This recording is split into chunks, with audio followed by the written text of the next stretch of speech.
Olá pessoal, eu sou a Rosa e darei continuidade ao nosso assunto falando na seção 2 sobre comprimento, massa e tempo, que também pode ser chamado de sistema MKS, onde o MKS é justamente as siglas iniciais das unidades que representam essas grandezas, onde o M é o metro, o K representa o quilograma e o S o tempo em segundos.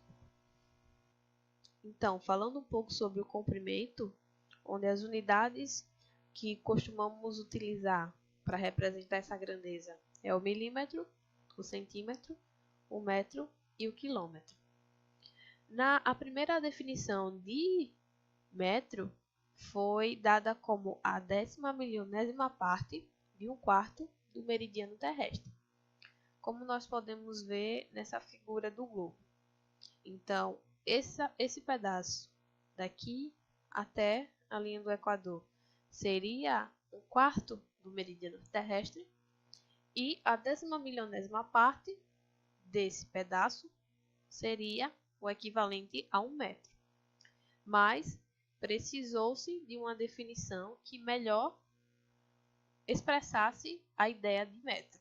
Então, fizeram uma barra de platina irídio, como essas daqui, onde nas suas extremidades, tanto nessa quanto na outra, fizeram duas ranhuras e a distância de uma ranhura para outra seria o equivalente a 1 metro. Ou seja, essa barra é um pouco maior que 1 metro, mas a distância entre as duas ranhuras de uma extremidade à outra seria igual a 1 metro.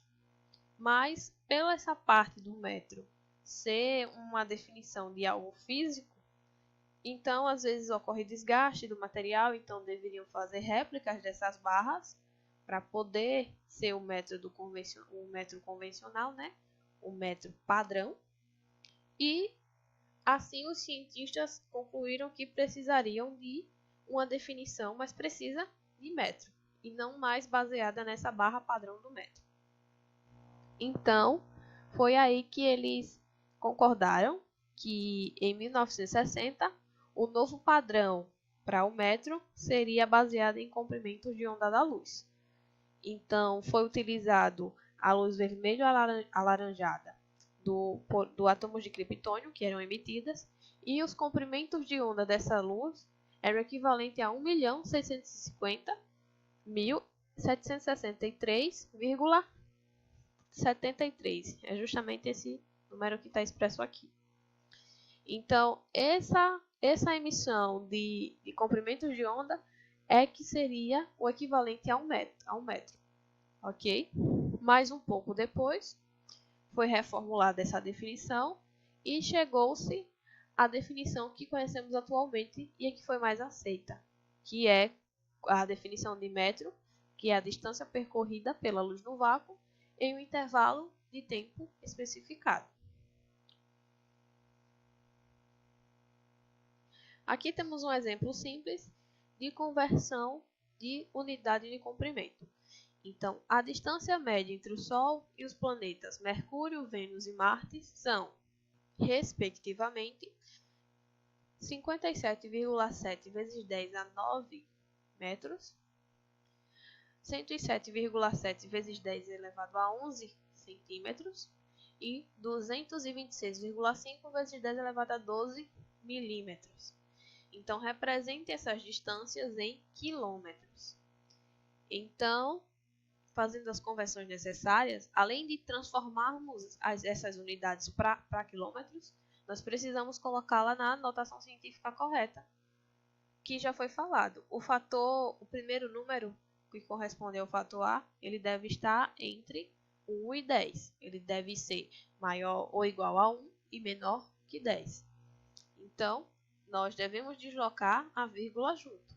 Então, nesse primeiro caso, 57,7 vezes 10 elevado a 9 metros, que é a distância entre Sol e Mercúrio, transformado em quilômetros, nós dividimos esse valor por 1.000, que é o equivalente a 10 elevado a menos 3. Então, como resultado, nós temos 57,7 vezes 10 elevado a 6, Só que, como deslocamos a vírgula uma casa para frente, então o resultado final fica 5,77 vezes 10 elevado a 7 quilômetros. Nessa segunda medida, que é a distância entre Sol e Vênus dada em centímetros, nós vemos que, saindo da unidade de centímetro para chegar em quilômetro, andou-se 5 casas. Então, nós dividimos esse número por 100.000, que é o equivalente a 10 elevado a menos 5. Então, fazendo o mesmo procedimento, deslocamos a vírgula para frente para que o número fique entre 1 e 10. Então, como resultado final, ficou 1,077 vezes 10 elevado a 8 quilômetros.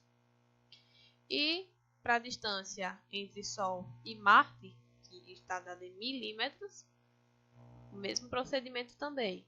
De milímetro para quilômetro, andou-se 6 casas. Então, nós dividimos esse valor da distância em milímetros por 1 milhão, que é o equivalente a 10 a menos 6. Então, isso fica igual a 2,265 vezes 10 elevado a 8 quilômetros. Então, essas são as transformações corretas para a unidade de comprimento dessas medidas. Falando um pouco sobre a massa, que usualmente expressamos ela em gramas e quilogramas, onde o quilograma é a unidade padrão. Então, o quilograma é definido a partir de uma massa padrão de platina e irídio. Só que, atualmente, essa massa já não é mais aceita. Então, fizeram um cilindro de platina e irídio, onde sua massa era o equivalente a 1 kg. É justamente o valor da massa padrão. Mas, pela necessidade de ter uma definição mais precisa do que era o quilograma, então, em 20 de maio de 2019, o quilograma foi definido em termos de constantes físicas fundamentais, que a mais usada foi representada pela constante de Planck. Então, além do conceito de massa, nós temos também, podemos expressar a massa em outros tipos de unidades, como por exemplo a massa, no caso a massa de átomos, que é representado por unidades atômicas, onde uma unidade atômica é o equivalente a 1,666, 538 e 86 vezes 10 elevado a menos 27. Então, essa é a massa dada em unidade atômica e transformada para quilogramas. E, além disso, nós temos também a massa específica, também conhecida como densidade, que é massa por unidade de volume. Então, a massa específica é uma grandeza derivada da massa fundamental e as suas unidades são quilograma por metro cúbico ou grama por centímetro cúbico.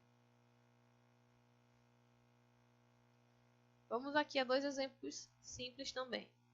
A massa de Marte é aproximadamente 6,42 vezes 10 a 23 quilogramas e ele pede para representar esse valor em gramas. Então vamos lá. A gente viu que 1 grama é o equivalente a 1 grama vezes 10 elevado a menos 3 quilogramas. Então transformamos de grama para quilograma, no caso de quilograma para grama, sabemos a equivalência e vamos transformar de quilograma para grama. Então, nós multiplicamos o valor em quilograma por 1000, ou 10 à terceira. Por quê? Porque nós estamos saindo de uma grandeza de unidade maior para uma de unidade menor, que é o grama. Então, nós multiplicamos por 1000 e o valor da massa de Marte em gramas é de 6,42 vezes 10 elevado a 26 gramas. O segundo exemplo diz o seguinte: a Terra tem uma massa de 5,98 vezes 10 elevado a 24 quilogramas. A massa média dos átomos que compõem a Terra é 40 unidades atômicas. Então, quantos átomos existem na Terra? Então, nós sabemos a equivalência que uma unidade atômica equivale a tudo isso aqui. Então, 40 unidades atômicas equivale a quanto? Então, é só multiplicar 40 unidades atômicas multiplicado por 1,66 vezes 10 elevado a 27, menos 27. Então, chegamos a um valor de 66,44 vezes 10 elevado a menos 27 kg. Então, já fizemos a devida transformação. Agora, para saber a quantidade de átomos que existem na Terra, nós precisamos daquele cálculo fundamental da química, que é o número de mols, onde ele é expresso pela massa da substância dividido pela massa atômica dessa substância, ou seja, a massa da Terra, a massa total da Terra, dividida pela massa média dos seus átomos. Então, fica 5,92 vezes 10 elevado a 24, dividido por 66,44 vezes 10 elevado a menos 27. Unidade de quilograma com quilograma se elimina. Então, a quantidade de átomos que vai existir na Terra é de 9,0 vezes 10 a 49 átomos.